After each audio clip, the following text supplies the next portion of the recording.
Juan Carlos Monedero, secretario del Proceso Constituyente y Programa de Podemos y miembro de su Consejo Ciudadano Estatal. Por favor, su ponencia. Muchas gracias. Defender un proceso constituyente, me gustaría venir a defender la alegría, como cantaba Serrat y le ponía letra Benedetti. Hoy se nos está marchando Salomé, una compañera de la Comisión de Cultura, en una lucha terrible contra el cáncer, igualmente como Cerolo. Me gustaría mandarle este abrazo de construcción de la alegría, que es por lo que ella ha luchado durante todos estos meses, ¿no? en este desafío que ha significado la puesta en marcha de Podemos. Dice el artículo 1 de la Constitución que España se constituye en un Estado social y democrático de derecho. Y precisamente por eso nosotros proponemos un proceso constituyente, porque estas 4 cuestiones están realmente interrogadas. España ahora mismo se le están rompiendo las costuras. El pacto que la Constitución nos sirvió para convivir territorialmente hoy no funciona. Y fíjense ustedes que estamos teniendo dificultades para reconocernos en nuestra pluralidad nacional. Durante la transición, la gente en las calles gritaba libertad, amnistía, estatuto de autonomía, y los partidos políticos llamaban el principio de autodeterminación en sus programas. Hoy parece que reconocer ese tipo de cuestiones nos da susto. Y es imposible que pensemos en un Estado federal donde las partes no estén libremente integradas en esa convivencia común. Por tanto, debemos otra vez atrevernos, como entonces, a entender que para que realmente España esté unida es porque las partes diferentes, que lo son, tienen la voluntad de estar en esa aventura conjunta, y que si no le reconocemos la posibilidad de no estar, ese estar es una mentira. Fíjense ustedes que los que más defienden el centralismo son curiosamente también los que miran con más amabilidad a la guerra civil y aquel genocidio. Nosotros planteamos que ya va siendo hora de que los diferentes pueblos que configuramos España nos entendamos en nuestra plurinacionalidad y que entendamos, aunque nunca nos lo hayan explicado, que hay gente en España que sueña en catalán y que hay gente que por la noche sueña en euskera.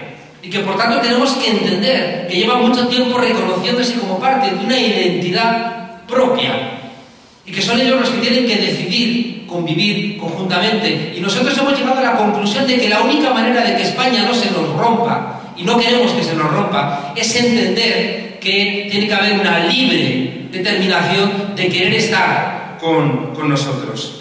El proceso constituyente tiene, por tanto, que reconocer esta plurinacionalidad de nuestro país. Y en la misma dirección tenemos que reconocer cuál es el papel que queremos dentro de Europa. Y entender un principio que parece que nos hemos olvidado de él, que es el principio de subsidiariedad, que es uno de los principios más hermosos de la Unión Europea puesto en marcha en el Tratado de la Unión Europea del 92 y que parece que lo hemos olvidado, que dice que lo que pueda hacer la parte inferior no lo haga la parte superior, pero que eso no significa que la parte superior se desentiende de que realmente esa misión se desarrolla.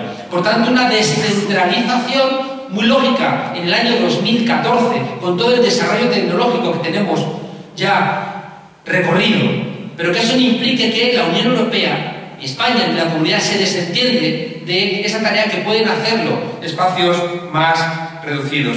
Al mismo tiempo, fíjense ustedes, cuando hablamos de España, tenemos que preguntarnos qué demonios pintan en nuestro país esas cesiones de soberanía donde hay bases de otros países, donde pueden hacer y deshacer sin preguntarnos a las españolas y a los españoles. Y cuidado también esa gente que se le llena la boca de España y luego cuando le preguntas cuál es el modelo para nuestro país es Eurovegas, cuando estuvieron a punto en la Comunidad de Madrid de entregar ya no la soberanía nacional, sino el más mínimo atisbo de dignidad a un tipo solamente para que aquí viniesen a jugarse las perras con libertad para cualquier tipo de iba a decir la economía, pero me da vergüenza, porque querían que dentro de Eurovegas hubiera prostitución, hubiera préstamo de dinero, hubiera ausencia de cualquier control de leyes, es decir, que realmente esa gente que después se ponen los tirantes con los colores de la bandera no tiene ningún tipo de poder, pero ningún tipo de pudor para entregar la soberanía nacional a los intereses económicos de otros lugares. Dice también en el artículo 1 que España es un Estado social. Pues ya va siendo hora de que hagamos reales los derechos sociales. Porque si nuestra Constitución dice que tenemos derecho a la vivienda, hay casi 200 desahucios diarios. Porque si dice la Constitución que tenemos derecho al trabajo, tenemos más de 5 millones de parados. Porque si dice la Constitución que tenemos derecho a ganarnos de una manera digna y con un sueldo digno nuestra vida, porque hay gente que cada vez con más desfachatez nos dice que es mejor trabajar por 400 euros al mes que no trabajar. Por tanto, tenemos que hacer un proceso constituyente que reubique los derechos sociales para que se conviertan en derechos fundamentales. Y al final no ocurra, como ocurre en nuestro país, que la gente que quiere ganarse la vida dignamente no ve cómo soportarlo sobre la Constitución. En cambio, los que quieren robar tienen anclaje en esa estructura que por culpa de un artículo, el artículo 53, reubica los derechos de nuestra Constitución para convertir en papel mojado los derechos sociales, que son los que nos permiten llegar a final de mes con dignidad. En la misma dirección queremos que el fraude fiscal aparezca en nuestra Constitución como algo contra lo que luchemos. No puede ser que en nuestro país tengamos casi un 25% de fraude fiscal cuando la media europea está en un 15%, y que esa diferencia nos permitiría tener dinero para repartir a esas personas más golpeadas de nuestra sociedad. No puede ser que el fraude fiscal, insisto, sea algo prácticamente desarrollado con impunidad, cuando si un pobre desgraciado se encuentra una tarjeta y compra unos pañales para su niño, tiene que enfrentar penas de cárcel. Aquí si de repente te robas un ático, aquí si de repente tienes dinero fuera que no puedes explicar, aquí si de repente obtienes cualquier tipo de financiación ilegal, tienes todas las posibilidades para irte de rositas. En cambio, la gente de a pie, que a lo mejor también el Partido Popular se ha encargado de ello, si al final te robas una lata de sardinas, puedes dar con tus huesos en la cárcel. En la misma dirección, ya va siendo hora de que los ricos asuman que tenemos que pagar todos impuestos. Que si no queremos realmente, como ocurrió en los 80 y en los 90 en América Latina, latinoamericanizar nuestro continente y nuestro país, los ricos tendrán que pagar impuestos. Porque si no pagan los ricos impuestos, ¿de dónde sale el dinero para redistribuir la renta? Y ya va siendo hora de que recordemos que todos hacemos falta, porque la riqueza es social. Y si no hubiera mucha gente trabajando, ya miran ustedes cómo los ricos después iban a poder hacer honor a su riqueza. Por tanto, reconozcamos que si todos hacemos falta en la sociedad, también es justo que la riqueza se redistribuya. Y para que la riqueza se pueda redistribuir, es necesario que los que más tienen, más impuestos paguen. Dice también la Constitución, en el artículo 1, que aparte de España y ser un Estado social, es un Estado democrático. Y a veces esto llama a la risa. Un Estado democrático será aquel Estado donde realmente tengamos la capacidad de tomar decisiones y donde los programas electorales sean un contrato. Es una auténtica vergüenza que el presidente Rajoy se presente con un programa electoral y él mismo reconozca que lo ha incumplido puntualmente. ¿Para qué demonios hacemos elecciones? ¿Para qué demonios planteamos los programas electorales? ¿Para qué demonios convencemos a la ciudadanía de lo que queremos hacer si luego, sin ningún tipo de problema, podemos desoír ese mandato ciudadano que debiera concretarse en hacer de los programas electorales contratos electorales? Y aquel que los incumple está rompiendo el mandato popular.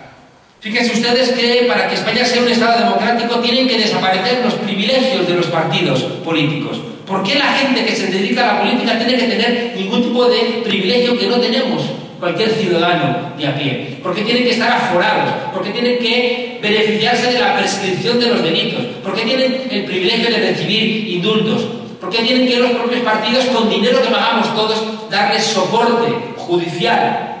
Todos ese tipo de privilegios tienen que desaparecer. En la misma dirección, nosotros tenemos que recuperar o ganar, porque recuperar no, porque nunca lo hemos tenido en la Constitución del 78, la posibilidad de decidir. ¿Cómo es posible que tengamos el derecho a referéndum más limitado?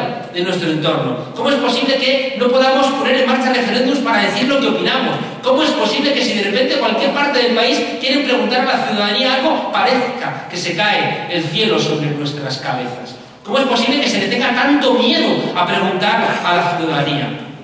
¿Cómo es posible que los referéndums sean solo consultivos? ¿Cómo es posible que una iniciativa legislativa popular cueste tanto conseguirla y después te la zanje en media hora en el Parlamento desoyendo esa voluntad popular de querer colocar una ley en el Parlamento? Por tanto, tenemos que recuperar muchos elementos de democracia participativa en nuestra Constitución y de la misma manera, y es muy hipócrita, perdona la compañera del Partido Socialista, es muy hipócrita que hablemos de democracia cuando no tenemos el coraje de entender que sin una reforma del sistema electoral en España seguiremos sin tener democracia. Ya está bien de plantear siempre reformas en el aire y desobligamos la necesidad de una reforma electoral para que realmente un hombre y una mujer un voto se cumpla. Por tanto, algo que fue una trampa de la Constitución del 78, que es meter en la Constitución el sistema electoral, si es que no pasa en ningún lugar del mundo. Pero nuestra transición se hizo de manera tal que había que garantizar que la UCD ganase las elecciones. Y para ello había que dar primacía a las zonas rurales respecto de las zonas urbanas. Y por eso se metió en la Constitución un sistema electoral que ya se había aplicado en la ley para la reforma política antes de la Constitución en el año 77 y que sigue siendo prácticamente el que hoy tenemos y que permite un bipartidismo que ya ha dejado por suerte de representar a las españolas y a los españoles. ¿Cuánto me quedan 2 minutos? No, que ya me he comido todo el tiempo. Bueno, pues simplemente planteo que telegráficamente revocatorio de los mandatos, limitación de los mandatos. El pueblo tiene que tener la posibilidad de, cuando alguien incumple, mandarle a su casa. Queremos que las mujeres tengan garantizada en la Constitución el derecho sobre su propio cuerpo, que no venga un gobierno que por intereses electorales pueda retrotraer 35 años el derecho al aborto de las mujeres. De la misma manera, no aplaudáis que se no tengo tiempo. De la misma manera tenemos el derecho a escoger a quién queremos en la jefatura del Estado. ¿Por qué tiene que haber una dinastía en la jefatura del Estado? Y en caso de que haya una dinastía, ¿por qué tienen que ser los Borbones? Igual a alguien le gustan los Austrias. Y por último decía, fíjense ustedes, también dice que es un Estado de Derecho. Y para que sea un Estado de Derecho, tenemos a los jueces y a los fiscales de la independencia que hoy nos hemos desayunado con la prensa, que es mentira, y que tiene que dimitir el fiscal general del Estado porque el Partido Popular no le deja hacer bien. La idea final, y con esto termino, es que un proceso constituyente, porque las tareas que tenemos por delante son tan enormes que solamente si las hacemos entre todas y todos vamos a poder llevarlas a cabo. Nadie va a venir, ninguna élite, ni siquiera los de Podemos, vamos a venir a solventar estos problemas si el pueblo no lo participa, porque los desafíos son tan enormes que o los entendemos o no van adelante. Y para entenderlos tenemos que debatirlos. No nos acostumbremos, como ocurrió en América Latina, a ver la pobreza. No nos acostumbremos a la resignación de una parte de nuestra ciudadanía. No miremos a otro lado, porque entonces la solución será terrible. Se nos ha abierto en España y le abrió el 15M una ventana de oportunidad. La ventana de oportunidad de entender que solo el pueblo salva al pueblo. Adelante.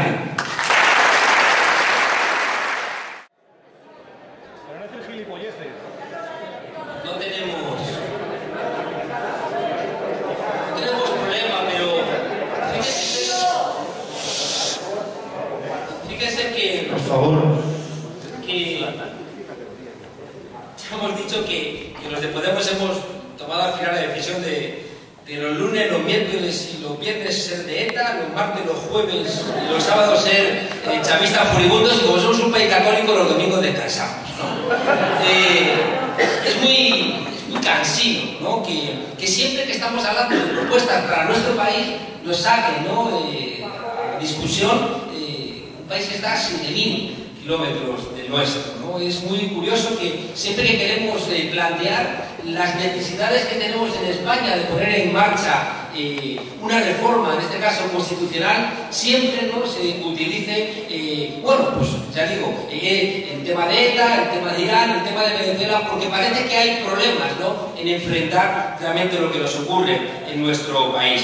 al final se convierte, no sé si en una provocación o en una manera de distraer realmente lo que nos interesa a los españoles. Y es curioso, ya digo, que cada vez que quisiéramos poner en marcha procesos de discusión de las cosas que necesitamos, y miren ustedes que he planteado una lista bastante larga de cuestiones que tenemos que discutir. De repente digan, no. Yo no quiero que discutan ustedes sobre este tipo de elementos, discutan ustedes sobre Venezuela. Al final me parece que quien opera de esa manera no quiere mucho a nuestro país. Quien está realmente intentando hacer que no hablemos de los problemas de España, sino que nos distraigamos con problemas de otros lugares, no quiere mucho a nuestro país. Y ya va siendo hora de que les digamos, déjenos de una vez discutir de nuestros problemas y no nos distraigan tanto con problemas que realmente no son los nuestros. Gracias.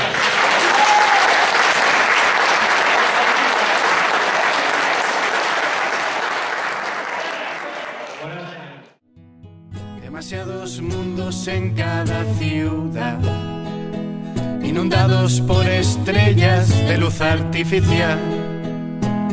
Demasiadas vidas en cada persona, con sus secretos escondidos en las sombras. Demasiados datos para desinformar, en un sinfín de conflictos armados en estos tiempos de paz. Tantos políticos sin ideales, como chaqueteros, vendehumos, timadores, charlatanes. Y es que estamos escasos de recursos contra el fracaso. Parece que nunca el vaso se vaya a llenar. Maldita mi estampa, que no haya un superhéroe sin armas que haga callar las alarmas y nos enseñe a volar.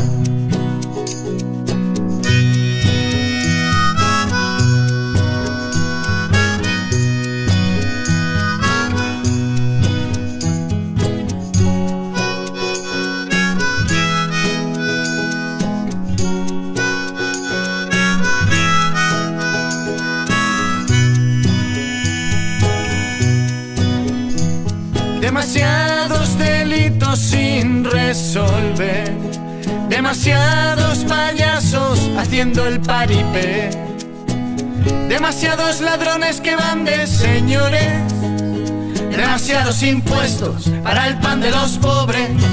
Y es que estamos escasos de recursos contra el fracaso. Parece que nunca el vaso se vaya a llenar. Maldita mi estampa, que no haya un superhéroe sin armas que haga callar las alarmas y nos enseñe a volar. Y es que estamos escasos de recursos contra el fracaso. Parece que nunca el vaso se vaya a llenar. Maldita mi estampa, que no haya un superhéroe sin armas que haga callar las alarmas y nos enseñe a volar. Y nos enseñe a volar.